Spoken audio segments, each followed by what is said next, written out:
Hi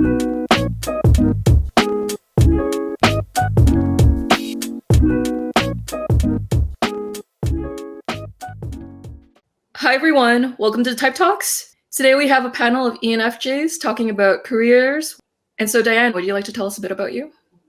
Sure. Hi, I'm Diane. I've had several different careers. I started out as, I guess, a CNA while I was in college, a nurse's aide, and then I thought I wanted to be a teacher for a minute.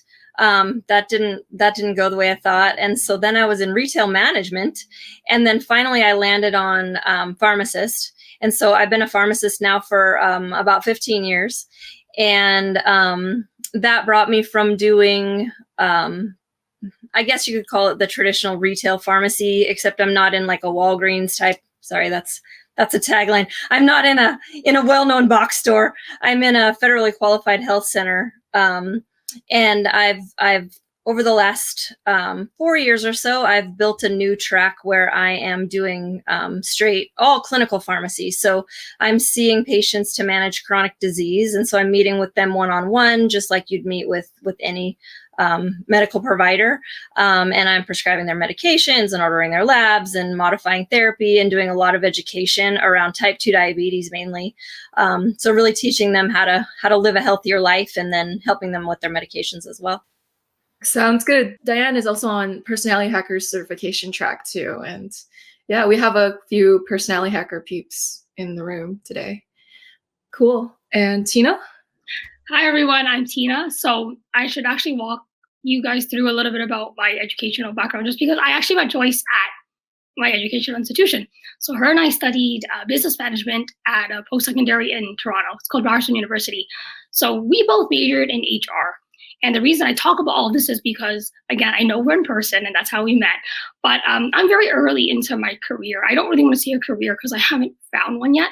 But after I graduated from business management HR, I took on a temporary role at a nonprofit, and it was a program coordinator. So I did a lot of coordinating with certain countries. So I was assigned to Asia and the Caribbean.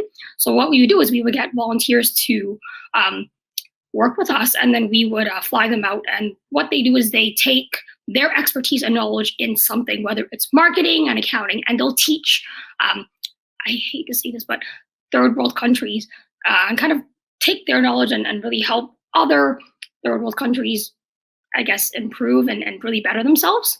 So I did that for about, I think, a year and a half. And then again, before all that, I did internships with like HR, because again, that was what I was majoring in school.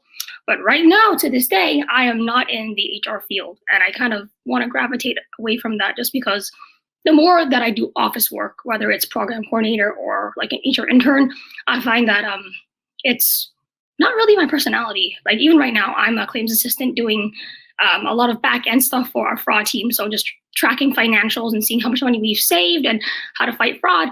I feel like it's not really aligned with who I am as a person. I just do it because it pays the bills and gets me to where I am right now. I'm in a condo right now.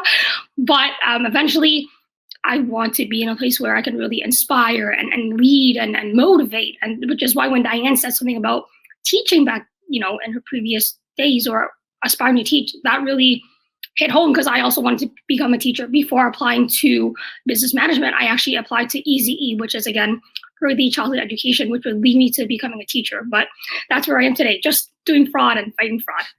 Awesome, Tina. It seems like there's a trend with ENFJs and either thinking about wanting to be a teacher or actually like seriously wanting to be a teacher at some point in their career, whether or not that happens.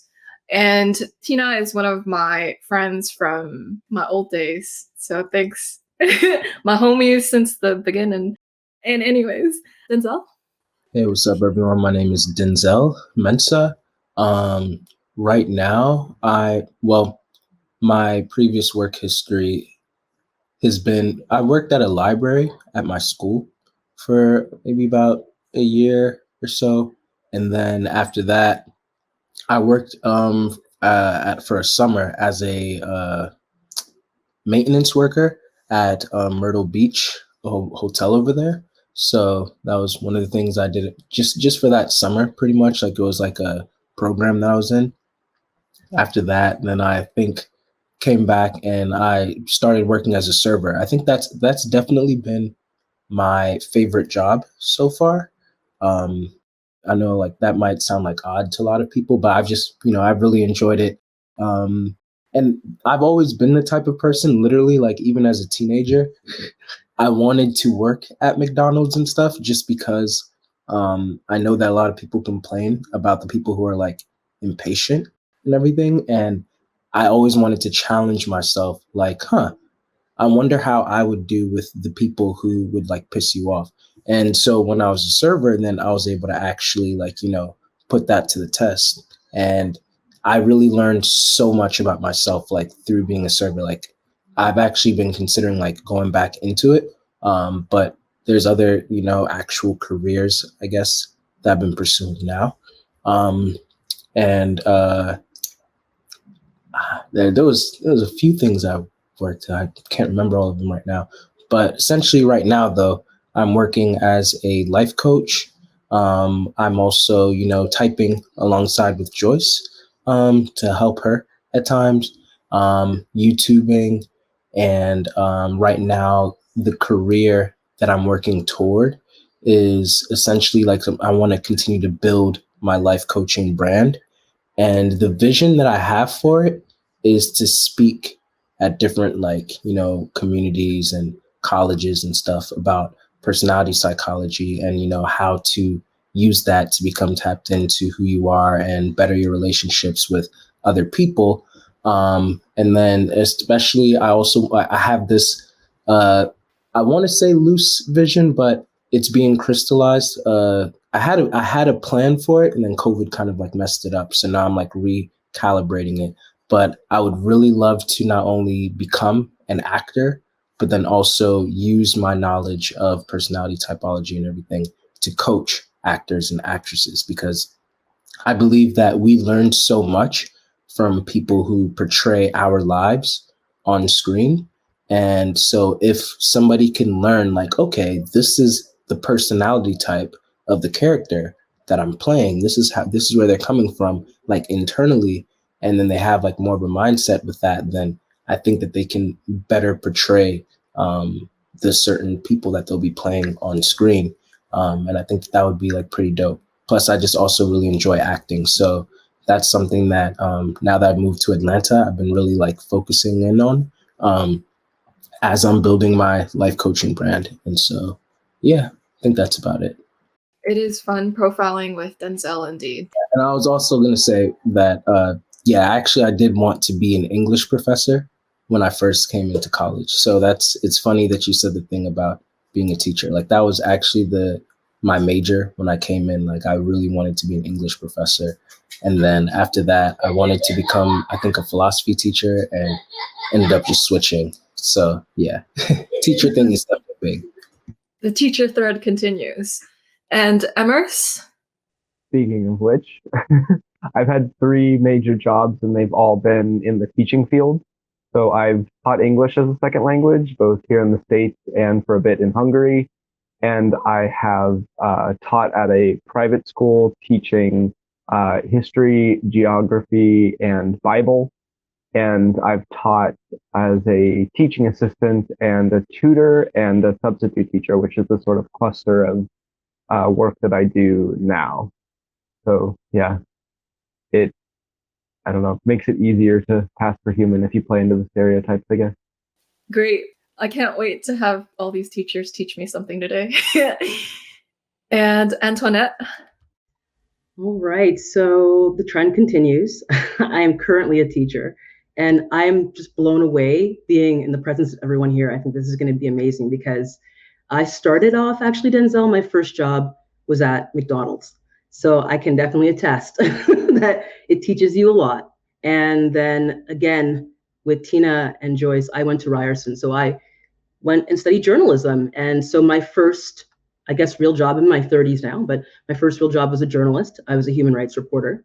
And I did a lot of work outside of Canada. So I spent a few years also working as a reporter, working as a media rights educator in a university setting. So again, with the teaching, I also was an ESL teacher for about 5 years throughout Asia and Africa. I've done PR, event management, change management, and so now I'm back. I'm in a corporate setting, and I'm a learning consultant. So specifically, I manage a leadership development program for emerging leaders, and so I develop curriculum and deliver the training.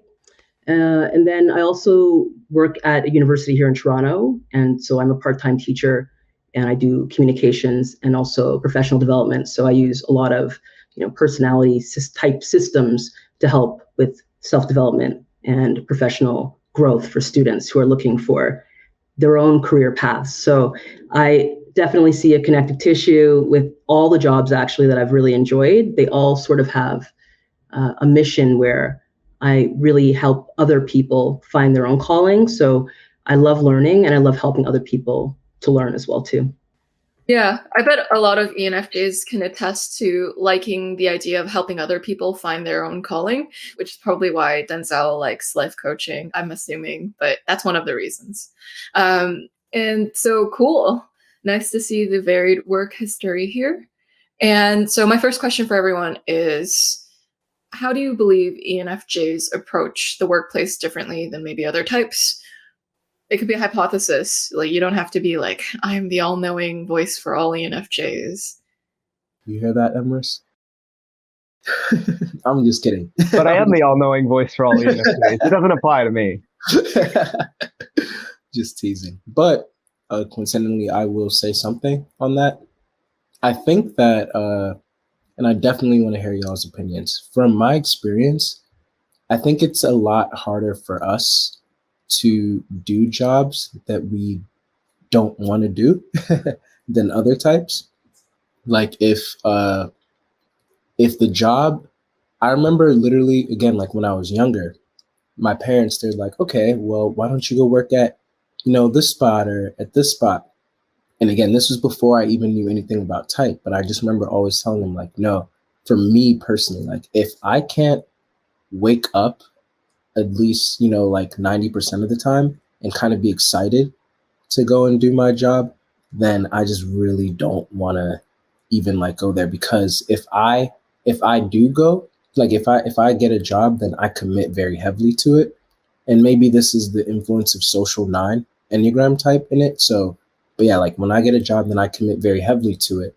And I want to be excited, like, because, you're spending most of your time at work.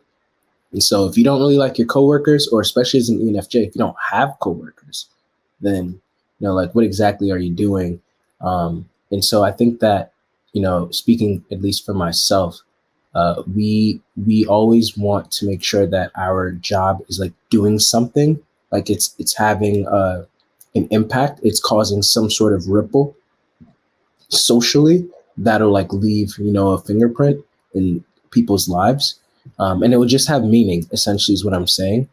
And if it feels meaningless, and if it feels like we're not really able to actually connect and influence people or be influenced by people in some way. And again, in my part, like we can't really like be like excited about it, then we probably don't really want to do it, and we probably won't pick it up. That's what I think. But what do y'all think about that? As a corollary to that, I would say that ENFJs tend to be good at finding ways to create meaning where it might not obviously be easy or apparent to do so, like you're talking about with working at McDonald's. And I've noticed that in the jobs that I've done, that as long as there's some element of being of service to other people and being able to interpersonally encourage or support, that I bring that kind of NI connection to the bigger picture into that job. And then that tends to make me more aware of, I guess, the implications and ripple effects of what you do day to day in your job. And then I would also say that that affects the way we approach work in general, different from some other types, because it's like, you can see that standard work culture or like expected norms may support or hinder that experience. I'm losing my voice. Yeah, I definitely also agree with Emrys. I think that I refer to myself as an alchemist. So essentially, like alchemy is the idea of using everyday materials, like, just regular metals and everything to make gold. So whatever situation that you find yourself in, then you use that ability to be able to create gold out of it. And so I think that, yeah, Emrys is spot on, that is a gift I believe ENFJs could often bring. Like I said, for me as a server, I remember Jamila literally said, Denzel, you're probably the only person in the entire world who's like, I love serving. And like, she was always teasing me about it. And I and I've seen people like laugh at jobs like that, like, oh yeah, you're going to be a server and stuff like that. But the fact that I just really genuinely enjoyed it, like, there's certain people I got to meet. I played jokes on certain tables at times, like on some tables, like I would go to them and speak in an African accent, and then I'd go to the next table right next to it and speak completely normally. And they, have stuff like that. When tables got mad, then I was able to play certain kind of sarcastic games with them to, get them, not necessarily like to upset them even more, but to kind of like get them to realize the situation and, smooth things over. So it really allowed me to develop my people skills. And I could see how other people were being influenced in that way. And that was like very beneficial for me.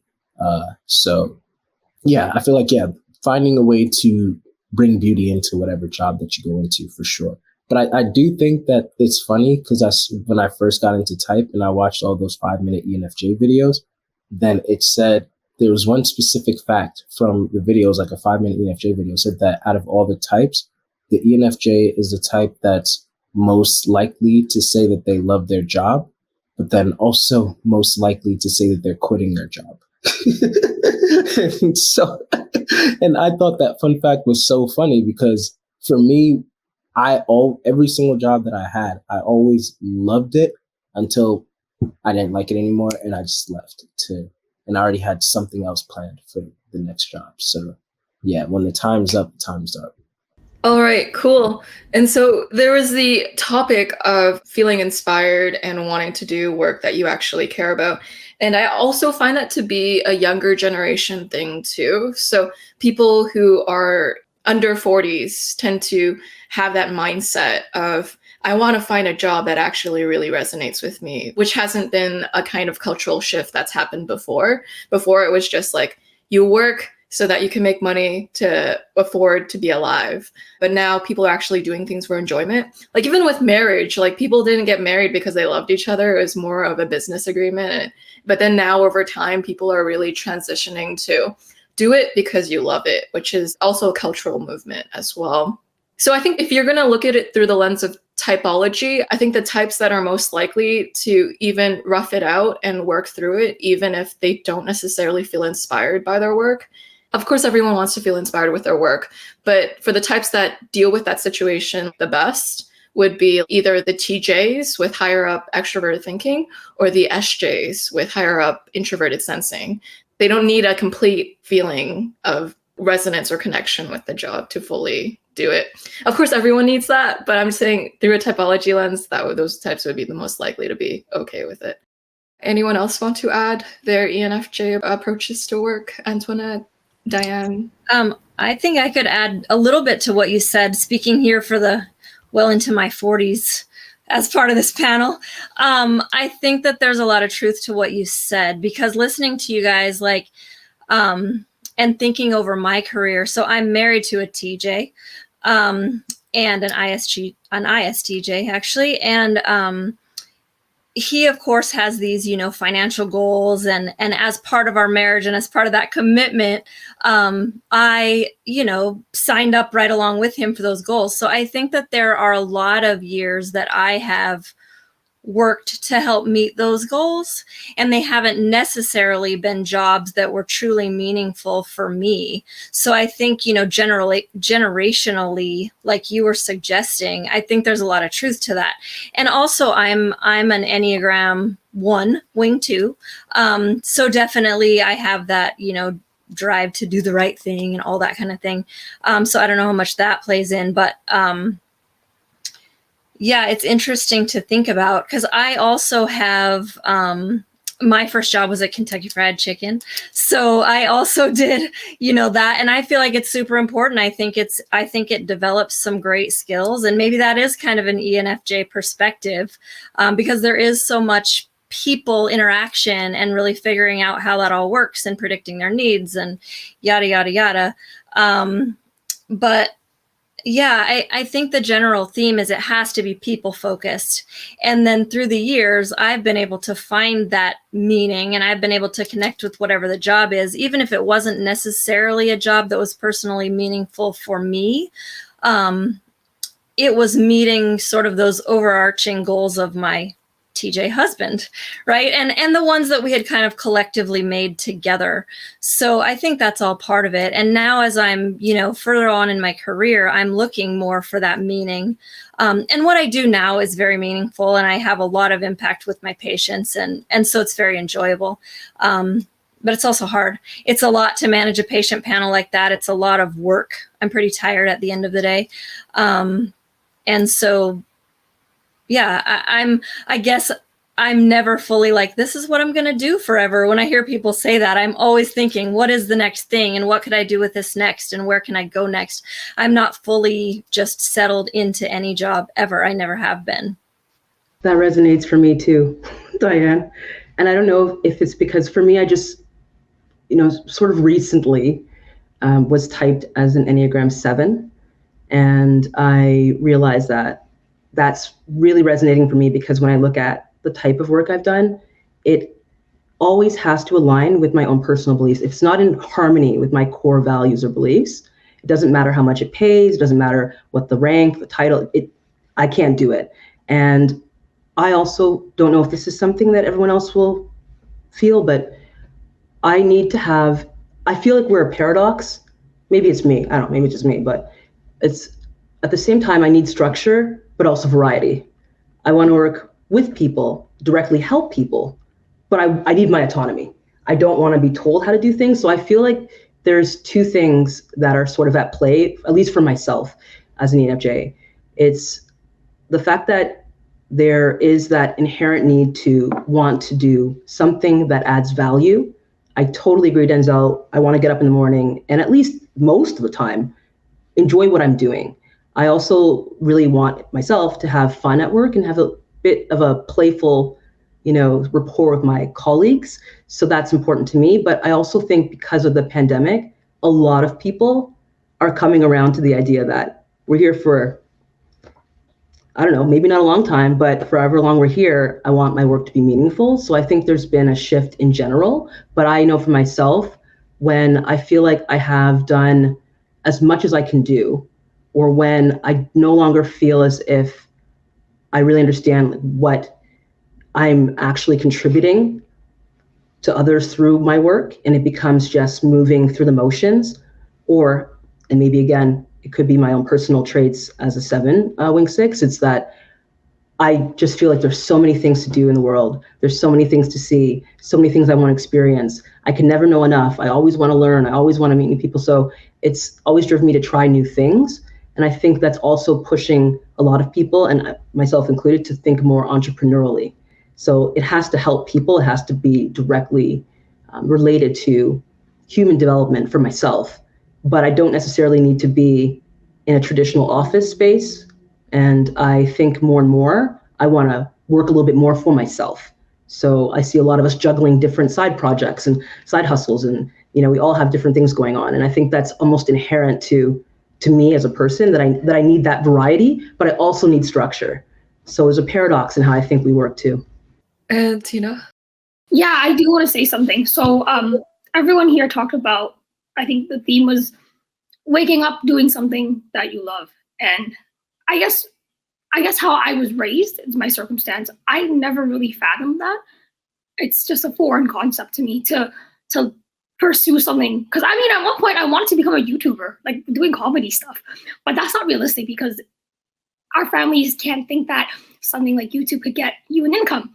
So I've already kind of accepted that that's just how it is for me. Maybe when I'm in my golden years or whatever, I'll get that chance. But Denzel said for a job, he has to like it. For me, to be honest, every job that I've done, I never hated it. I can't stand here and say I love it. I tolerated it. But what made me love it so much was waking up to good coworkers. So again, the people that I worked with. So I might not like the job per se, but are they inspiring me? Are they helping me? Are they influencing me to become the next better person? And also, it's funny enough, everyone talks about McDonald's. That was actually my first job. And a lot of people clown me for that because they're like, why would you work there? It's gross. But it built so much character for me. It helped me, stay humble, to see that there's different people that you have to serve, whether it was, someone with like a speech impediment or someone who was socially awkward and had trouble ordering. So I loved working at McDonald's, actually. It's actually, one of the first jobs that I always give credit to. That makes me who I am today. But again, the bottom line with McDonald's is you have to put a smile on everybody's face. And I love that. That was the end goal. So did I enjoy coming to like my 7 to 11 shifts? There were like late night shifts at a Walmart. It was a McDonald's inside a Walmart. No, I didn't like it. But I love that people remember me. They're like, thank you for adding 2 milks and 2 creams every time you see me. It's those things that makes you like, you know what? It's worth it. Whatever. I don't have to love what I'm actually doing. I don't have to love the title, but I love the people and the connections that I made over the years. And that's like invaluable. Yeah, so the theme running through all these answers is wanting connection and people to be at some form of the job. And so just having that relationship that means something makes the job worthwhile, no matter what the job is. And so it also seems like Enneagram is playing a big influence in this as well, because with Denzel and Antoinette, so Denzel is a 9 and Antoinette is a 7, and those are positive types in the Enneagram. And so they're going to have a different approach to how they see work. They're going to actually have some sort of positivity infused in how they see work. It's like, oh, I do it because I love it. And I'm like, that's very positive triad or positive types answer to the question. Whereas like Diane is an Enneagram 1 and Tina is an Enneagram 6. So they're more either neutral or even slightly leaning on negative, but realistic negative kind of Enneagram types. And so they're not going to have that same kind of positivity infused with their conception of how they see work. And plus also environmental influence, as you're seeing, because like Tina grew up in an Asian household, and Asian households are known for crushing dreams. So they're like, you have a dream, you want to be happy. It's like putting something through a meat grinder or something. It just gets pulverized. Your dreams get pulverized. And so a lot of factors can influence what you expect from work that aren't type related as well, or can be a different system of type. You're like a mix of different systems in a human being.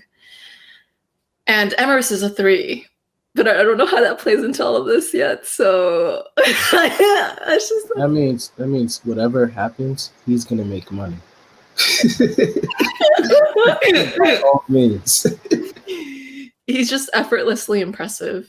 Even if he has to charm and swindle people, he will make the money.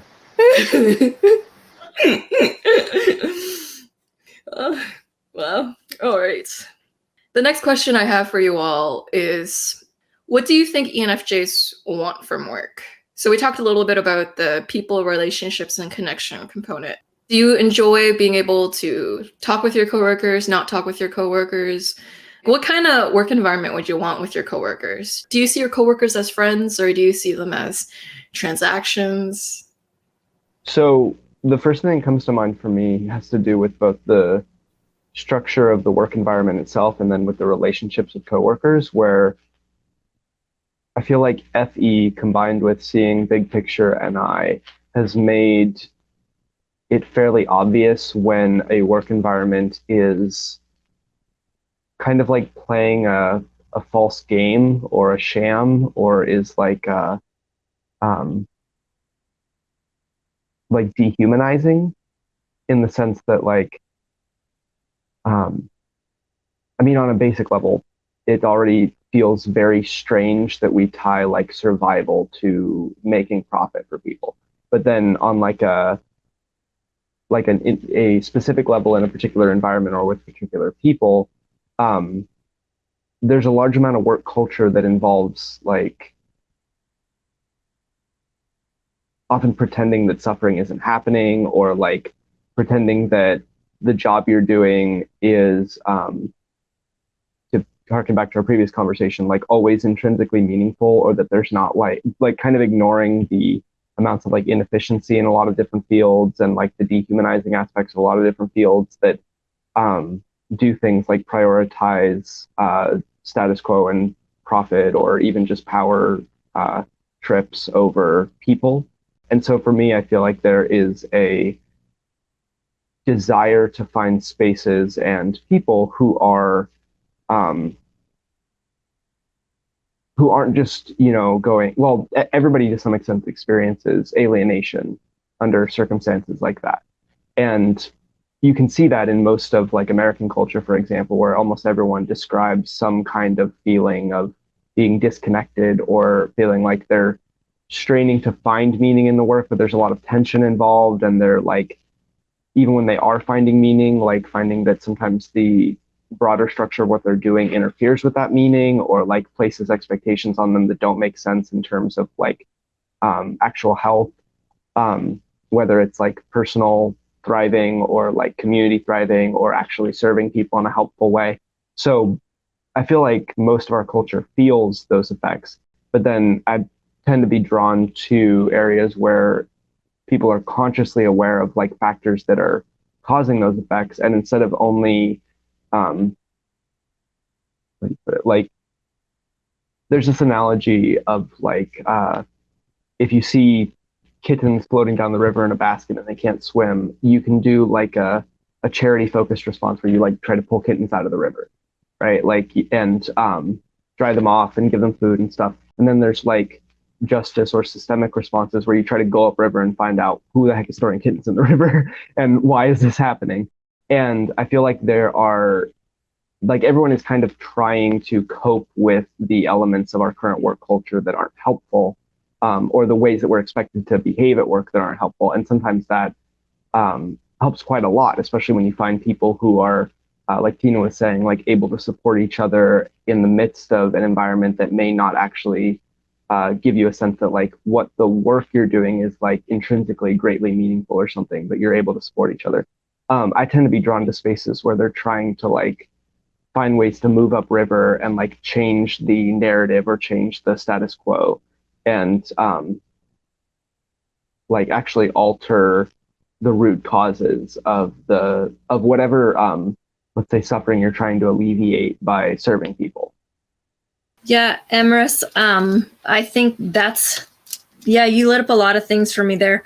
I think that as an ENFJ, so you were kind of referring to the whole whether you're reactive or proactive. And I think that that ENFJs have a really strong ability to be proactive. And I think, at least for me, it's something that is a theme through my life. I feel like being proactive is really important. I don't like to be in a place of being reactive. And I've noticed that when I was working in the pharmacy, there wasn't a lot of vision. I wasn't the director. I wasn't in charge. And there wasn't a lot of vision necessarily, other than, fill the next prescription kind of thing. And so it was interesting how I kind of navigated that. I think I was kind of hot and cold. So at times I was very much like, let's make a connection. Let's together make our own kind of focus. Let's work towards these things just to kind of create that meaning, and helping the team sort of try to predict, okay, let's get ahead of these things so we're not always in firefighter mode. And then when I didn't feel supported, or I didn't feel like that was happening successfully, then I feel like I really fell into more of a TI place.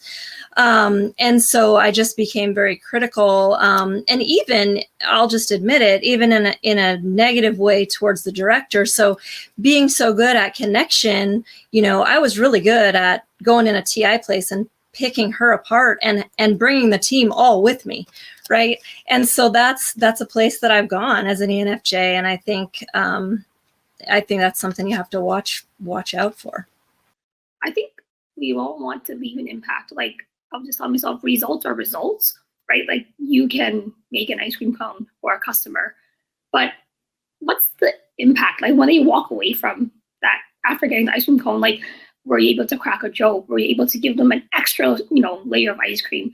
It's everything after that transaction. You want to leave a long-lasting impression on them to make them say, hey, you know what? I want to see them again. Hey, I want to do business with them again. And I think that's important to just really leave a strong impression in their mind, and obviously a positive one, aside from, just doing the work that's being asked. What's really the cherry on top that we could add for them? Yeah, I think for me, learning about interpersonal dynamics is pretty much the biggest thing. Deepening and learning about them. Now, of course, you can't deepen them so much, at least with certain jobs. Like when I was a server, I wasn't necessarily like deepening my friendships or whatever with the people that I was serving. But it was nice that, okay, for this maybe 20 to 40, even an hour long that I would be with this table, every single interaction, I'm literally watching how it influences them. Like even like small things, like as soon as you pull up to the table, and like we had to wear masks, so I had this mask, like I'm actually smiling, and that always just made them automatically in a good mood. Like, oh, I can tell from your eyes and everything like that. And then, you have a little bit of banter. You're able to like read, okay, this is the type of person I can tell this kind of joke with. And like, oh, these are the type of people that I should probably stay away from these types of jokes with and stuff like that. Okay, these people, they just want to be alone. So just make sure that you swim through in this way. So with that, like, I think that was kind of the meaning for me, like really not only enjoying, like actually, impacting people, even if it's something as small as like just giving them a good experience, but also learning about people. Like, oh, it's just so interesting to see how do people respond to certain things from me, and then building patterns from that. So that was, like at least with clients and stuff like that. But then with coworkers, I personally do need to be able to connect with my coworkers, because once again, I view work as like, this is the place that I'm going to be spending most of my time throughout the week. And so I know a lot of people, like I have an INTJ friend who's like, I'm not here to make friends. I'm here to work. And to me, I guess it makes sense, but I'm also like, the thing is like, if you're going to be working there, like for 40 hours a week or however long, then I don't know, like, it's just like, and you're not building like relationships with the people whatsoever, then are you actually even like really happy? Like, what are you doing? And maybe she doesn't need that, but like for me, that's usually why I would end up like leaving the job. Like when I felt like, okay, I'm not really like as connected with my coworkers anymore, and I think this is just also, again, like my social 9 comes out very heavy with this, because the social 9 is like known as the 9, who's pretty much like, at least according to Beatrice Chestnut, like the social 9 is like the hardest worker right beneath the 3. But the thing is that they work so hard for everyone else but themselves. so I like, my whole thing is like, I got to carry the team. So I was always the one who was like, okay, this is my team. So if somebody calls out, even if it's my one day off of work, got to pull up. Like if like whatever they need from me, whatever the team needs from me, I'm going to be there. But the thing is, I have to really like you in order to sacrifice myself in that way. So if I'm not connected to you like that, I'm not going to see you as my team. I'm not going to see you as my family. And if I don't see you as my family, then I'm going to lose motivation to work.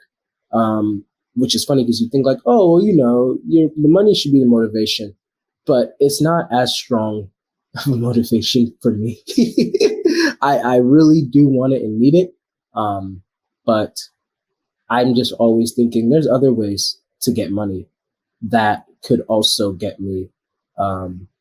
Like, I just like feeling like, wow, I had a pretty dope day. Oh, and I made like $300 today or something, like I like that feeling. So that's, for me, that's something that I think that I need for sure, to be able to connect, and, have the relationships with my coworkers. I view them a lot of times as acquaintances. But acquaintance to me is probably most likely like a higher thing than for the average person. Like there's still going to be more depth in my acquaintanceships than other people, in my opinion or in my experience, have with their acquaintances. But yeah, very rarely do my coworkers become like best friends of mine or something like that. I wanted to say something about the leadership kind of qualities. I know we've sort of danced around the fact that ENFJs are, regardless of the space, I feel as if there's a natural, if not a desire, just a gravitational pull that people see leadership in us. So I feel, again, for myself, I definitely need to have a good rapport with the people I'm working with, because I see it as part of getting things done. So I personally can't really stay in an environment where I personally feel it's toxic. And that might be different for all of us, how we define that. But if there isn't that rapport that, you just spoke about, Denzel, where you feel like you have that good relationship, I can't be in that environment, because to me, it's the FE is there to help us to build those networks and to be able to get things done. So I've often found that in my role now, I'm a team lead. So I didn't seek it. It just always sort of finds me, or I'll gravitate towards a role because of what it might, I don't know, my perception of what the outcomes will be. If I can succeed at this role, here's how I can help others. So again, I feel as if it's really important that the environment is, for me anyways, fairly emotionally, socially copacetic.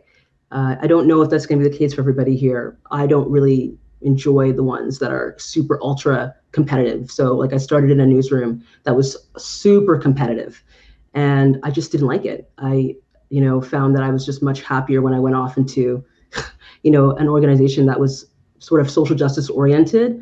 I think that's just my personal feeling, though, is that I feel like I can achieve more when I am in a space where I'm a little bit happier to be there, when I'm actually with people that also are, drinking the Kool-Aid and love being there. I feel I can achieve more, and we can achieve more.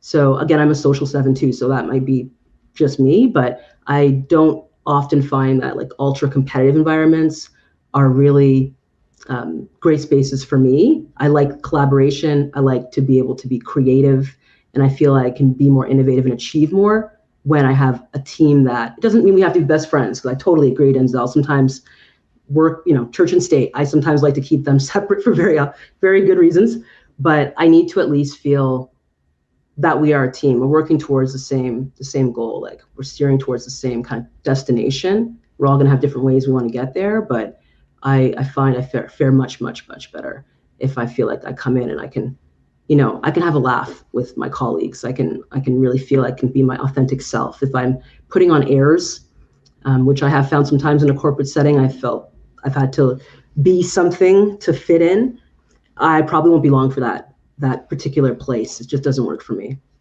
I think also a place of solitude.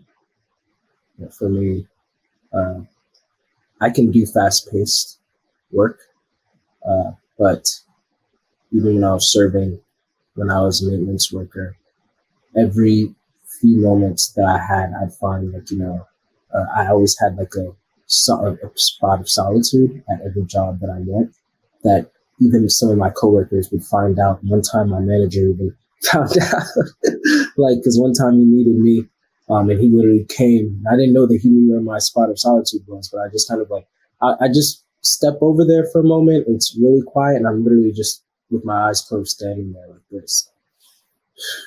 And one time I opened my eyes, and he was out there. He was looking at me. He wasn't mad or anything though, because he knows that I get my work done. It's just that, I need that, because I think that when there's chaos happening around me, that's how I keep my zen. And I remember there was someone who literally even said, like a coworker, she tweeted about it. She was like, I think she was definitely like an ESFP, but she used to always complain about how, when things got crazy at work, it seemed like everybody else was running with their heads cut off. And then I was just very focused, and I seemed like nothing was really bothering me. And that's because that's the best way for me to be able to focus. Like, one of the quotes that has most impacted me is Master Oogway from the Panda, Kung Fu Panda. I don't even really care for that movie too deeply, but I remember when I was younger and I saw the movie, he said something along the lines of, your mind is like this body of water. When it's disturbed, then it becomes foggy and, yada, yada, yada. But when it becomes still, then the path becomes clear. And I had already resonated with that, but when he put it into that quote, and I was like, that's exactly how it is for me. So at work, I like to just keep my cool. I like to keep level-headed, no matter how intense things are getting. So I need a spot to be able to, yeah, sure, I'm extroverted or whatever, but I don't want people to be able to find me when I disappear for a minute. And I time it. I make sure all my tables are good or whatever's, straight. And I'm like, all right, I'm just going to disappear to recenter myself for like 3 minutes. I'll be back.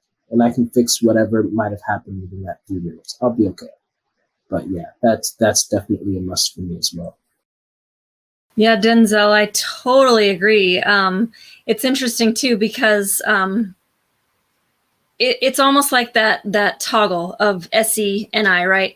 So, when things are crazy at work and hectic and you're just in the moment and you're doing the thing and, you're FESing it like mad, at some point you've got to step back and get some NI time. And I do the same thing. You think as an FE Dom, lunchtime, well, who am I going to lunch with? Never. I always go to lunch 100% by myself. Like, that time is sacred. When somebody asks me to meet them for lunch, I'm always like, ugh, what can I say to, like, I don't do that face in front of them, obviously, right? But inside I'm thinking that, I'm like, oh, like, I love you, but can we do it on like Saturday? Because I cannot do it on my day of work. I need that hour. Just no. Yeah, decompression is essential. And so, speaking of that, do you all have any quirks in the workplace? Anything people are like, interesting? Like the lunch thing that Diane talked about. The lunch thing. You just said Diane, because I just realized, oh yeah, that's true. I do that too. And it is that FESE overload. It's like, I need to protect my time because I feel as if that's my time now to kind of recenter, refocus, do what I need to do. And when other people are there, it's just FEing, right? So I just feel as if I probably give off, again, like this paradoxical kind of like super friendly, open, warm, but also I want to be alone, like leave me alone during that period of time. So I don't know if that's a quirk in and of itself, but I love being with groups, but I spend so much time in groups and, in service to a group that I really guard my time alone, like almost militantly. And so I do have that desire for, I want to be with the group and I want to help the group and also leave me alone. So I need a lot of autonomy to do things on my own. And like, yeah, when it comes to going out for lunch, going out for coffee, when everyone's going out for coffee together, which is such a corporate thing, like we're all going to take coffee breaks now together. I do it, but I also sometimes don't mind saying no, which I think surprises people. So I think that's something that they find really quirky, like, oh, she doesn't seem too interested in doing that. But it's just because I need that time to kind of carve out that sliver of solitude to be alone. So that might be one sort of thing that I think is kind of maybe a quirk in the workplace for myself. And I don't know, I think like I also feel as if I have a really strong desire as well to, of course, like make sure that I'm doing the best that I can do for everyone else. But I'm so aware of social dynamics that for myself, sometimes I have to take a step back so that I don't get involved in things that don't need my involvement. So I can often be the person. I see so many people shaking their heads. It's really warming my heart right now because I feel very seen. But yeah, getting involved, over involved. And I think in the past too, that has almost been very like codependent residue, something I've had to work on, where this is not my problem right now, or leave that person to solve it themselves. So maybe I have found sometimes with the ENFJs, we can be kind of shooting all over the place. Like, this is how it should be going. This is how this should be going. And because we can see with like our NI, like 10 steps ahead, that this is probably going to be the outcome, or this might be what people need, which is fantastic. But also it sometimes places this really unrealistic burden that we have to be all things to all people. And so it's just a hop, skip, and a jump to burnout, or if you're not careful, taking on too many things. So that's been something for me as well too. Like, getting back to that idea of a quirk in the workplace, is that I have, like a desire to help and desire to like be that advisor, and that's literally my role. But then also sometimes I have to remind myself, this is not something I need to kind of mess with. Just leave it be. It's going to be just fine. Yep. Preach. I think the needing time to decompress and needing that alone time is why some ENFJs think that they're INFJs very often. So if you look at Oprah is convinced that she is an introvert. Like, there is an episode where she talks about how during parties she needs to decompress after. So she must be an introvert, right? Yeah. Whereas, ENFJs need a healthy amount of time to get it back into their introverted intuition and really recharge. So yes, you can be an extrovert and you can need alone time. Those are not incompatible concepts. You need it. Everyone needs alone time. Everyone. All right. Sorry, my soapbox there. I was gonna just ask two just questions to add on to that. Number one, what do you mean by quirk at workplace? And then number two, for those of you who said they're like, I eat lunch alone and everything, I'm curious as to like, how do you spend that time aside from just devouring morsels of food? Yeah, by quirk I mean anything that is notable that you like, any workplace habit you have that not everyone does, that you're like, oh, okay. But yes, Diane and Antoinette, do you want to answer Denzel's question?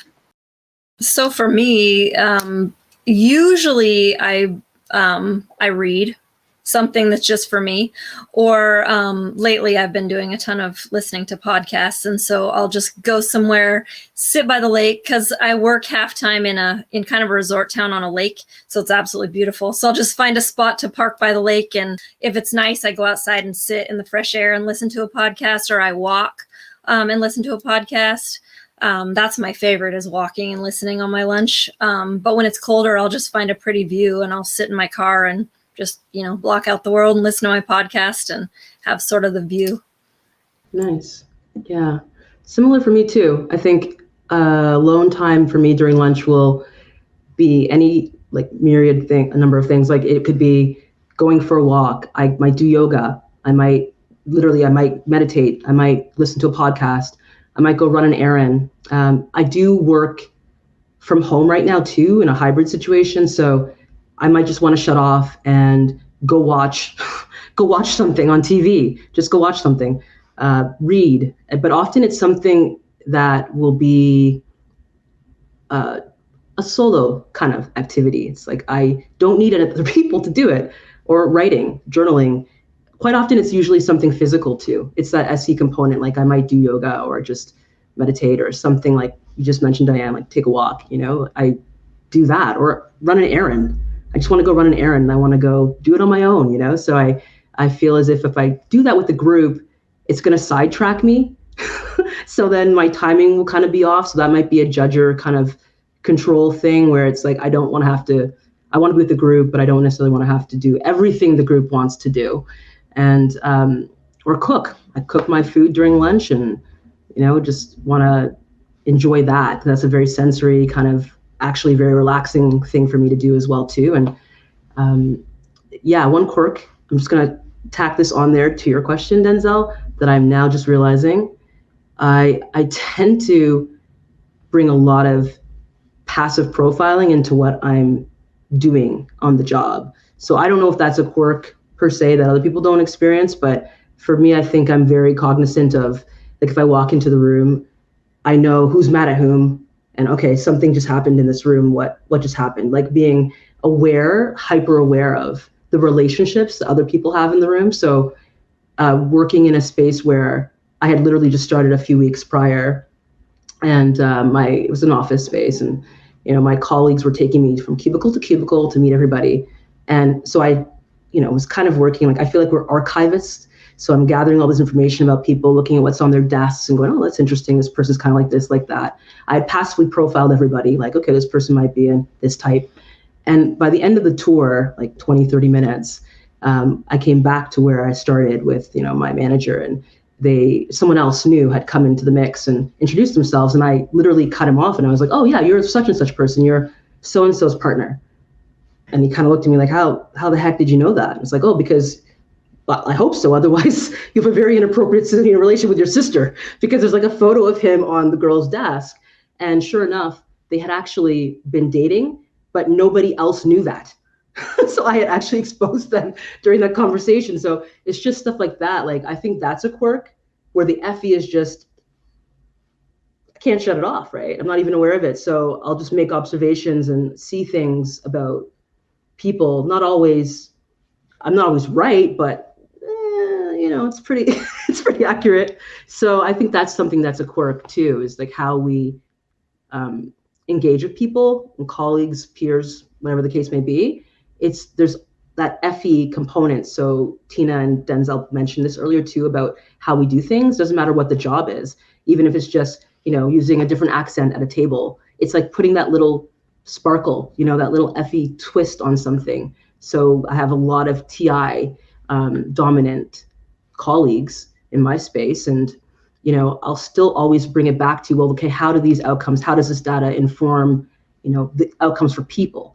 Like, it's always bring it back to that, which in my space might be seen as a quirk for my colleagues. So I think it depends on who is asking the question, what would be a quirk in my work environment.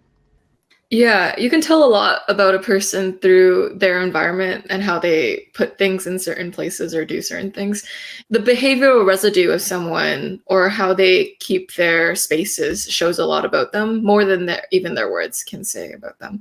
So you're a little bit of a Sherlock Holmes there. You just piece together things, but like a social Sherlock Holmes. If Sherlock Holmes wasn't antisocial and liked people and wanted to read more about people. I love that.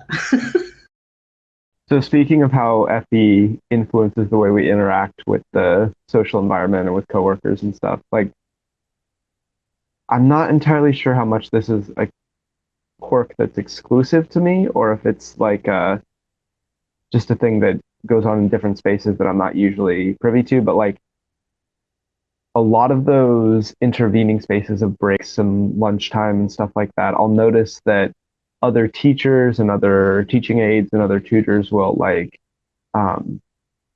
just make comments about how their day is going. And I always find myself like offering opportunities for them to elaborate further on like their emotional experience of that day. And it's interesting because sometimes they like immediately leap into it, and other times they like leap into it while also seeming very surprised and stuff. So I think I've gotten a bit of a reputation as a person who, like, if you're telling me how your day is going, I'm probably going to like ask you more about the emotions you're describing, or about like how you're feeling about the things you're saying are going on in the classroom, or in the whole plan for the month or something.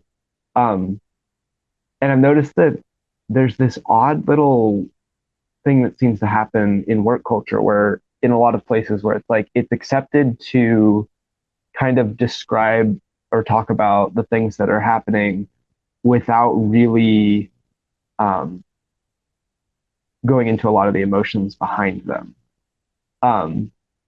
So I feel like it's very enjoyable to get to like just kind of open a door and be like, hey, it's actually normal and human to be feeling a variety of emotions and to express them. And I've noticed that for a lot of people, it's like myself included, it helps for emotions to move more easily through the mind and body when you're able to express them in that way. So yeah, I see it both as a just kind of a natural thing, but also as a a playful thing of like finding gentle and kind ways to like poke at the corporate or cultural structure. Yeah, and it must be surprising a little bit for them too, because a male is asking them about their emotions, and they're not used to that because there's a stereotype of men aren't that in touch with their feelings. Of course, it's not true, but as like an FE dominant male, you're going to care about how people experience their emotions and their emotional well-being and the deeper questions of their experience as well. What I'm hearing is that you're really good at deepening a conversation. You take what they say and you try to make it into a more substantial, even spiritual or mystical in a sense. Like you try to bring it into something impacting the larger picture. You're like, okay, you told me this thing. How do we turn this into a larger picture concept? Which is amazing. Yeah, I resonate with what Emrys said very deeply. That was actually one of the things I was going to say. So I actually, because I had to think about how my lunch time was usually spent. And usually I had no problem having lunch by myself. But if anybody ever did like ask, like, hey, can I like, have lunch with you? I was rarely like, because I think for me, I always saw it as like, oh, this could be an opportunity to deepen this bond with the person, especially because once again, like my line of work. So when you're serving, not everybody's working on the same day. And so sometimes it'll just be like, you come in and then you look at the schedule and it's like, oh man, Rachel's coming in today to serve with me. So it's just going to be us two on the floor. I barely really speak to her, or all she does is talk about this, so I don't really like having that. So I try to like I see it as like, oh, this is a good opportunity to build better rapport that'll help my overall work experience. And I'm always, I guess, like honored too when people actually want to spend time with me. So I think that's something that for me, again, it's probably a 9 thing. I rarely can say no to, because I always see it as an opportunity to, once again, alchemize and deepen. And I think it actually energizes me to have like a quiet one-on-one conversation right after we've been working. And that to me is not necessarily like, I guess it does almost just as much as if I were to just have my lunch by myself, which I've had several times, like where I just sit in my car and I'm just listening. What I usually do is like listen to podcasts like Antoinette and Diane said. Sometimes I'm also like, writing. I'm planning stuff for, like YouTube videos and coaching. That was a big thing that I always did with all of my jobs. Like every job that I was at, I was working toward what I really wanted. So I would be working at the library, but when I was not, like catering to a customer, then I'm on the computer looking up stuff about personality psychology and emailing clients and doing stuff like that. And then even when I was like, when I was working as a server, then I'd bring up certain like topics to the people who I was like, serving and stuff like that. But yeah, my quirk at work though, I had a lot of them because people were always saying things about me. So yeah, the whole level-headed, even when things are chaotic and hectic, that was a big thing that people always said. Number 2 was I was seen as pretty odd to them because either I was in the soda machine area, where the server area, and like I'm having like a deep conversation with one or a few of them about something, just, really deep or intimate or abstract. Or if, not to be mean, but like if I didn't find any of them interesting enough or they weren't interested enough in me, then I would very frequently be, writing poetry or reading. And I was writing a lot of like notes and poetry and stuff like on the back of like receipt papers and stuff like that. And then I'd like transfer them to my phone once I got off of work. And I remember that they used to like poke fun at me about that. Like, Denzel, you're always back here reading. Like, what are you reading this time? Symbolic dreams for sex and blah, blah, blah, blah. Like, like just like all of this. Yeah, it's just like strange stuff that I would be like reading. But then it would either create really good opportunities for conversation where it's like, okay, so I had a dream yesterday. What do you think that this means? And then I really like help them out, like, piecing that together. And then other coworkers, oh, what are y'all talking about over there? Oh, well, I had a dream too. And then it just becomes this thing where they're circling me. Or there'd be other coworkers that are like looking at me like, bro, why is this guy always having to talk about something deep and he can't just chill? Like, why is he always reading something weird or writing something like, oh, Denzel, what poem or whatever are you writing today? So there was people who like appreciated it, but they're like, oh, but, it's not really my thing. And there were people who like, I guess they saw me as like weird and I can't just be normal. And I think that also, once again, interfered with how close I could be with my coworkers, because their idea of fun a lot of times is like, after work, let's go just get drunk kind of thing. And they rarely invited me, I guess because they had this notion that, oh, well, Denzel doesn't know how to have fun. He's going to come to the bar and he's going to start asking me about my relationship with my dad or, or something like that. And they weren't lying, but I could read a room. So, if I know that, oh, this is what we're doing, which the few times I was able to go out with them and everything. And, there were times I pretended to be drunk just so that I didn't seem like the outlier. But, yeah, that was pretty much, those are pretty much like the quirks that I had. And I was always on my phone. That was every job that I was at. People were like, oh, Denzel's just always on his phone. Who are you talking to now? But again, because my closest friends are all long distance. And if I, once again, don't feel close to my coworkers, then when I'm having free moments, I want to reconnect with Joyce or Emrys, like whoever that might have been at the time, just before I go right back into the chaos of everything.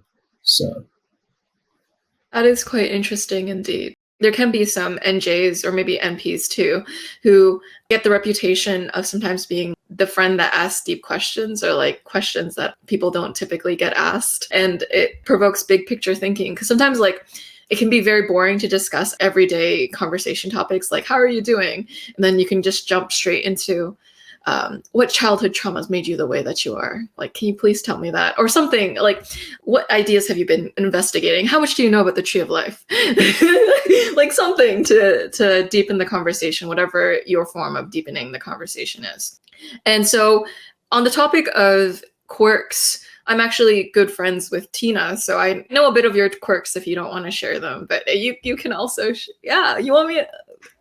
You can expose me for sure, but something that Antoinette said that really made me go, whoa, I feel validated is, I guess, looking at my coworkers, just analyzing their desk and seeing, what things, for example, there's a girl that I used to work with her on my team, but I moved departments, but I could tell she wasn't very open to being social. She was just kind of, I come here, I get paid, and I leave. So, whenever I would ask, like, hey guys, I'm going down to Tim Hortons. You guys want to grab something? You guys want me to grab something for you? I wouldn't put her on the spot. Like, I'd either go to her desk and just whisper it, or maybe I'd message her in our team's chat. I'd be very mindful of who I'm talking to and how I cater my message to. And I think that's really weird because I may be quirky, not weird, but it's because I'm taking the extra step to really pay attention and do that. And a lot of people are like, why do you do that? Just ask her. Like, it's not awkward for her to answer, but I'm like, no, I know, like, she just doesn't want to talk and she's just kind of to herself. So I really make sure that I pay attention to those around me. And yeah, I don't mind carving out like an extra 15 seconds doing that, as long as I make people feel comfortable and that they know I respect them, then cool. That's what it is. That's my quirk though. Yeah, you are very mindful indeed. For instance, before taking people out to eat, like she wants to know like your budget, 'cause she doesn't want to make you feel uncomfortable or that you have to feel bad for how much money you have or something. So she'll find like low-key ways to figure out how to not put you in a weird position in terms of making you feel emotionally upset in any way. So she kind of notices like, oh, what can I do to make this person feel more loved or cared about or appreciated? And she goes out of her way to do it. Some workplace quirks I think Tina might have is she's very affectionate to people like that she cares about, but also to her coworkers as well. So like she goes above and beyond to make people feel cared about. So maybe if you want to expand or correct me, Tina, you can feel free. I'm just trying to get you to talk because Oh, I will expose myself again. So there was a situation where with Joyce. So one time we both finished a lecture and she wanted to wait for me because she wanted to really deepen our bond. She really liked me as a classmate, and this was before we were close friends. And we always laugh about this, but I really hurt her. So she goes, yeah, Tina, I'll wait for you to use the washroom. And I go, no, it's okay. Like, Joyce, you can go home. You have to catch the GO train. She goes, no, I want to stay with you. I'm like, no, it's okay. Like, you can please leave. Your train is coming. And at that time, I didn't know that it was offensive because in my mind, I'm like, okay, she has places to go. I'm not deserving and worthy of having someone wait for me. So, like I'll go to the washroom and she can make her way home. But after that, she told me straight up, like, like it's not nice because I feel like you're pushing me away and that you don't want to be friends with me and you're rejecting a friendship with me. So to this day, we talk about it and I laugh because I was a prick about it, but I didn't know that. But that's what I mean when I say that I do things and I try to go like above and beyond, but I guess in my mind it looks one way, but to others it's very offensive. I don't think I even answered the question properly, but I guess long story short, I try to be very mindful, but maybe it comes out a different way. I don't think I've ever done that to my coworkers. I guess with Joyce because I don't know with Joyce. I guess I was really harsh about it. Back then I was only like 22, 23. So I was really not developed up here. So I did a lot of offensive things. I wasn't expecting you to share that scenario. I really wanted to be Tina's friend because she was really cool. But so one of the qualities that illustrates about Tina is like she's very good at anticipating needs. So she kind of notices when people have a need and then she'll jump in and try to do something about it. So it's like FE, SE, like, oh, okay. I noticed like FE thing that, could happen to fill in unmet needs. And then she'll do the thing and sometimes jump into action a little quick to kind of help people. When we were getting into the Enneagram a long time ago, I mistyped Tina as an Enneagram 2 because I thought she was like so giving and so helpful that she was a 2, but she's just like an FE Dom, and 6s can have a helpful quality like 2s as well. But yeah, Tina does the same thing with me. I talked to her about that. I'm not going to go too deep into the story, but like literally, Tina will literally like, I told her, I was like, how as soon as I have a conversation with you textually, and the moment that, the conversation seems to be like getting to an end, and you're just automatically like, all right, well, good night, and, make sure you sleep well. And like, it seems like she's just quickly wrapping up the conversation. I'm like, dang, like, you may as well just push me out the door. But I know Tina well enough to know that this is her way of being considerate. Like, oh, just in case Denzel is socially awkward and doesn't know how to end a conversation, I'm going to try to set that up for him just so that we're not here lingering. And yeah, so Tina, I can definitely see that being a thing for you at work too. Like you're just always thinking of, oh, what would I like to be done for me possibly? And then you're anticipating other people in that way.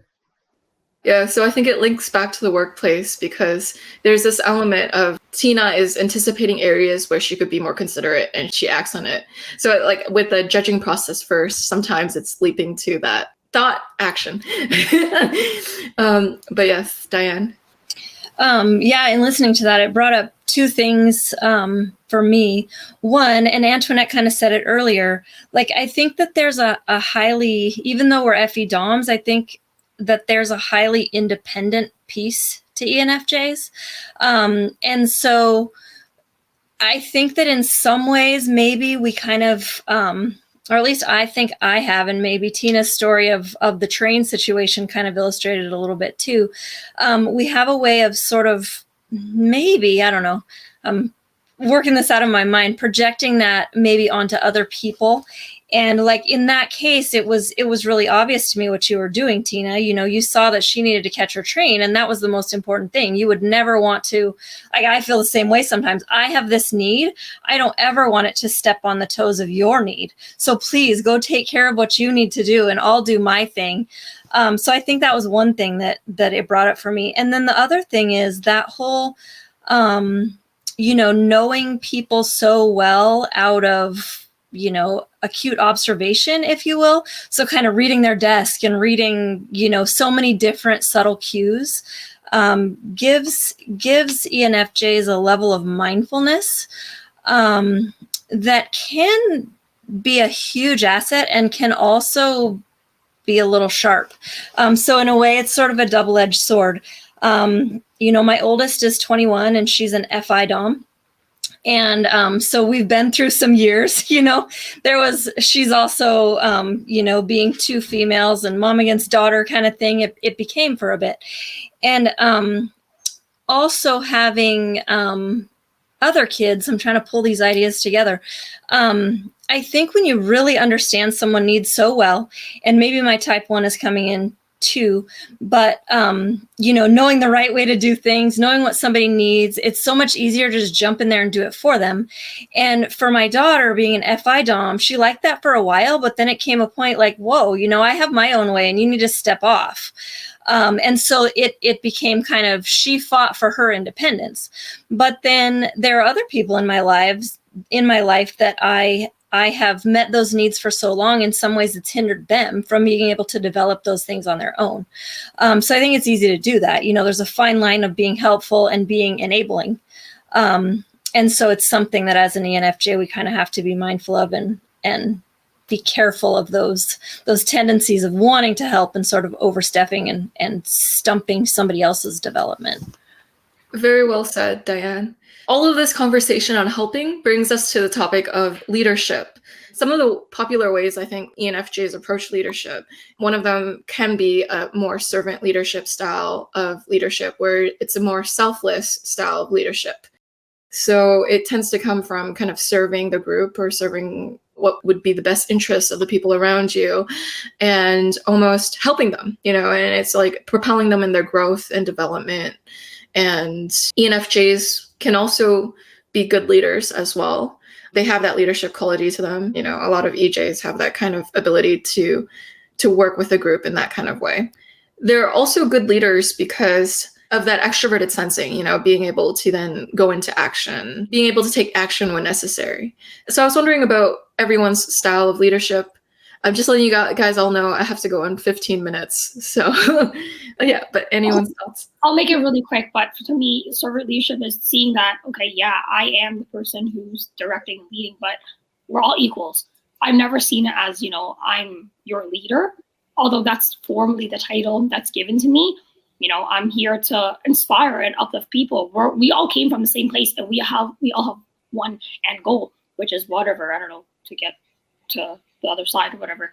So yeah, like, I guess to make it shorter, like, we're all equal, and I don't know something you don't know. We're all gonna help each other in a way. So I've never seen it as like, oh yeah, you know, I want to be bossy or like I'm better than you. I take people's strengths and weaknesses and we all mash them up together, and then boom, we get to the end goal. Yeah, and ENFJs are also good at getting people to work towards a goal in a way that they don't feel bad along the way. Yeah, but anyone else's thoughts onto it too? I didn't mean to rush you all. I'm like telling a group of extroverted feeling dominant types my needs, and I'm like, oh no, I have to go. And then I'm like, I didn't mean to make you all feel rushed. I'm sorry. I'll just quickly add to that. I feel a lot of us are very good at individualization. So we've heard it a lot today too, this idea of understanding how to best reach this person versus that person. So when we have that plan or that goal, and I know for myself, that's definitely how I like to lead, is I'm naturally curious about people. And that's probably where even, like, you know, my interest in a lot of other professions came. It's stories. What's that person's story? How can I reach that person? And so I think that that's something that's really unique in, particularly a lot of our leadership styles, is that we can rally the troops. So if you need someone to really get behind the vision, well, set the vision, that can be us too. But then also we have the ability to then get people behind it in a way that when I've seen ENFJs do it, other ENFJs, it's kind of electrifying. It's like to watch someone kind of like a conductor or a maestro, and you're getting this symphony of people to kind of come together and make this beautiful music, and everyone's got their own place and part to play. And I think that's something that I really try to do too, is to find out what is this person's unique gift, what's their story, how can I reach them so that we can all get on board together and make this beautiful music together. So I don't have to be necessarily central, but I'm sort of doing a little bit of this and a little bit of that, and it's a fine tweaking, but it's done through people rather through necessarily things. Yeah, so combining the or in reference to the we're all equal, and then like individualization, this is why I tend to see my leadership style as mentor leadership, where the goal is to empower and encourage and enable or further enable the person to develop their own goals, their own pursuit of their goals. And I've noticed that there's usually two aspects of that, especially in education, where one is like stripping away the expectations or pre-ingrained patterns that interfere with that. So like I tend to do that when I work with a classroom, where I'm removing like the expectation they just be like constantly focused and working with no breaks, or like that they removing the expectation that they be treated like they're less than, or like they none of you know anything and we're just going to invest in you this knowledge and then expect the result from you. And then the other one is creating new patterns where which I find usually the most challenging, because it's about finding ways to integrate mutual support among the group as like a new cultural norm. And I've noticed that that's done when you inspire people to get behind the vision, and then that's done when you integrate practices that everyone's kind of on board with. So like a good example is there's certain practices that you can install where anytime someone's like jokingly disparaging to another person, the rest of the group has a right to kind of playfully or laughingly bring up the whatever the code word is that was like, hey, we support each other here. And usually that's done in combination with understanding that like, disparaging things can also be joking sometimes, and like, but also with regularly working with that group to have like, I think the best term I've heard for it is like restorative justice, where you're like regularly discussing like the ways that you are relating to each other, and if anyone has a grievance against each other, you're like working that out collectively, where there's no backroom gossip as a regular form of like venting those things. Those things are brought into the open and dealt with as like, we're building a community here where we don't just hold inside our frustrations with other people or go behind each other's back or something like that. We're all going to work together to figure that out. And it doesn't like demand that anyone do that in a group setting, but it's creating that space where that's available, and creating a space where, unlike I'm sure Tina's noticed in HR, sometimes that space is like in name only. And really the priority is like getting everything back to the status quo where everything's fine and the company is not a problem. And like, so creating a space where that's genuinely open, where it's like, no, if something's wrong with the way we're doing things, like we're going to work together to change that, and we're not sweeping things under the rug. So if you want to bring grievances forward, you genuinely can, without any fear of retribution or like, and even establishing a culture where like, things like discipline in the school or getting fired or even bad grades aren't a punishment mechanism. They're a result of actions that only get triggered when it's like you're unable to contribute to the whole that we're trying to build. And if you like are totally not on board with that, and you're like, you don't want to be a part of the culture that's being built there, then that's fine. Like, so yeah, I see it as like mentorship and then culture building. Very NF values, mentorship and culture building. And Denzel and Diane? Yeah, of course it's gonna vary depending on if I'm like the appointed leader versus, if I'm just one of their coworkers or employees. So I'll go mainly from like an employee standpoint. The main thing that I try to do is I find out what the vision is, like what's the biggest, vision for the company, or, everybody that's there. And like the people who maybe are not aware of that vision or are not on board, I'm trying to find out like, okay, well, why not? Because the biggest thing for me is that I see we are a team. And I really hold strongly to the idea that the team is only as strong as their weakest link. And so I think that that's a big thing that I play into as well. So like another quirk of mine, once again, is that whenever any of my coworkers were like emotionally distraught, and especially when we were working like the servers and stuff like that, people cried all the time. It was really, distressing. And I was the person probably 9 times out of 10 who was able to go and comfort them.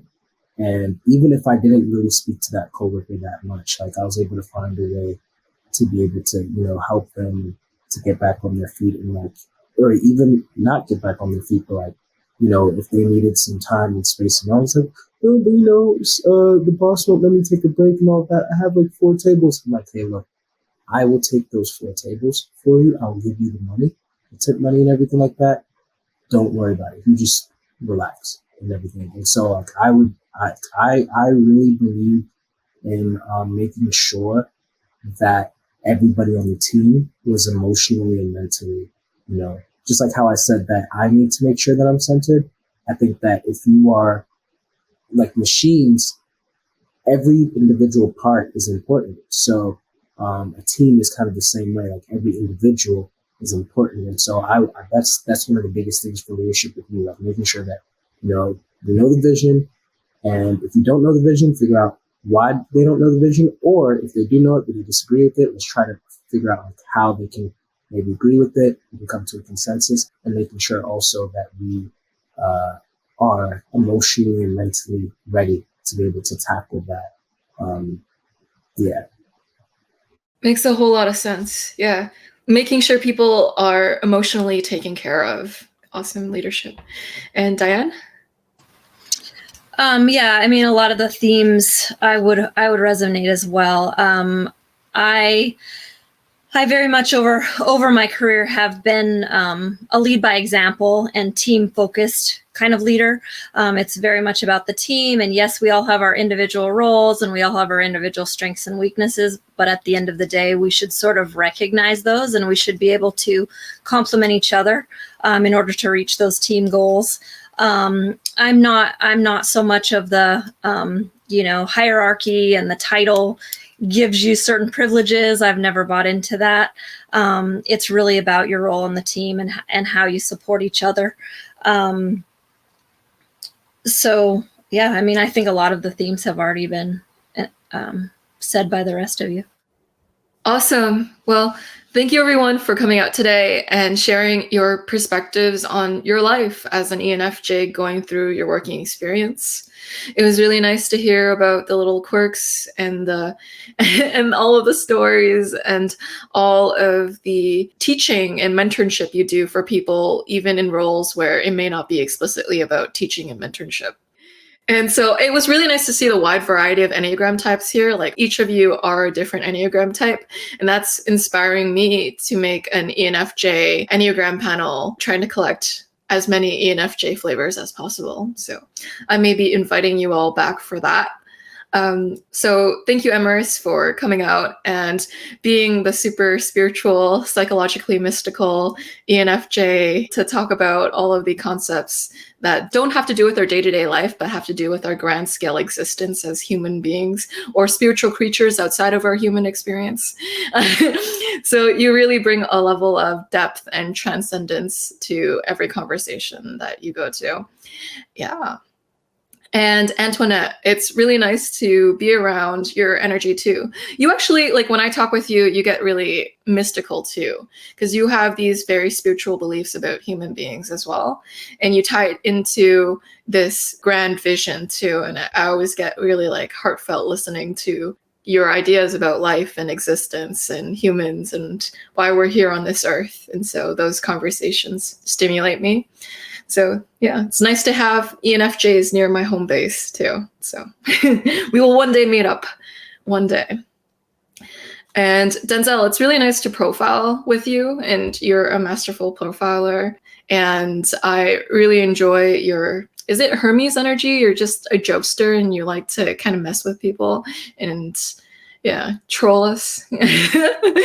So yeah, with that extroverted sensing, SE playfulness, and so yeah, there is like a playful subsection of ENFJs, and so that's been quite the ride. Denzel gave me a heart attack on April Fool's because we profiled someone and we ended up at different types. And it was like, he just played along for a long time. And he's like, I was joking. You're actually this type. And so that's how far Denzel takes jokes. He's a joker. It was an INTJ, very obvious INTJ, but at the end I gave a 8-minute explanation on why he's ESTP. And I was kind of rude to him. And Joyce was just like, just so you know, I don't agree with him. So she was quick to throw me under the bus. I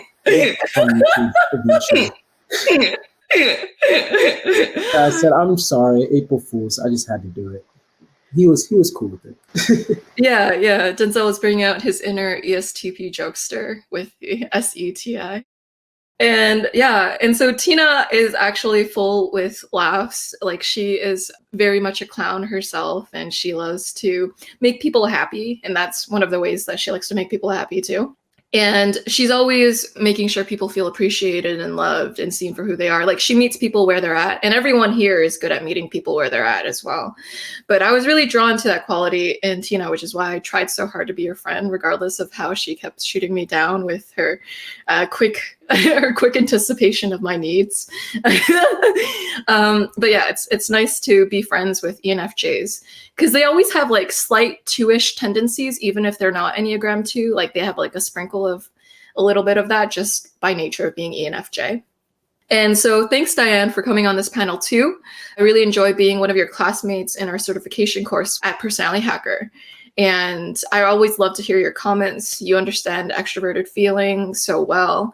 And I like how you present a more balanced ENFJ perspective too. So I enjoy your oneness because you know what's firmly right and what's firmly wrong. And it's nice to have those kind of people in your life because they provide you some sort of meaning and purpose to have such a clear sense of direction.